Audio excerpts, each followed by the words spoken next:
પાર્ટીના સરકારી શૌચાલયમાં યુવતીની છેડતી કરનાર આધેડને પોલીસે ગણતરીના કલાકોમાં ઝડપી પાડ્યો। આધેડે યુવતીનો પીછો કરી અશ્લીલ ઇશારા કરી બળજબરીથી હાથ પકડતા યુવતીએ બૂમાબૂમ કરી હતી। પારડી શહેરના દમણીચાંપા વિસ્તારમાં મહિલા સુરક્ષા સામે પ્રશ્નો ઊભા કરતી ઘટના સામે આવી છે।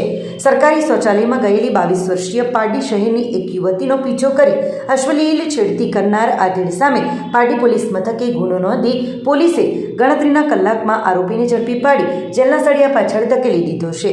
ગત 5મી ઓગસ્ટની રાત્રે યુવતી શૌચાલયમાં ગઈ ત્યારે મહેશભાઈ રામજીભાઈ પટેલ નામના આધેડે પીછો કરી બહાર અશ્લીલ ઇશારા કર્યા હતા અને બળજબરીથી હાથ પકડી છેડતી કરી હતી। યુવતીએ બૂમાબૂમ કરતા આરોપીએ હાથ મચકોડી જાનથી મારી નાખવાની ધમકી આપી ભાગી છૂટ્યો હતો। ફળિયાના આગેવાનો સાથે ચર્ચા બાદ યુવતીએ ફરિયાદ નોંધાવતા પોલીસે ગણતરીના કલાકોમાં આધેડ આરોપીને ઝડપી પાડ્યો છે અને તેની સામે કાયદેસરની કાર્યવાહી હાથ ધરી છે।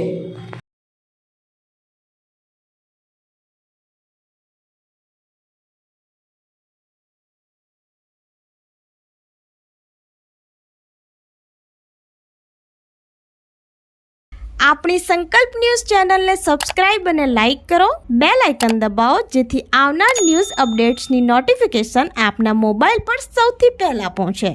Like, subscribe and share the video.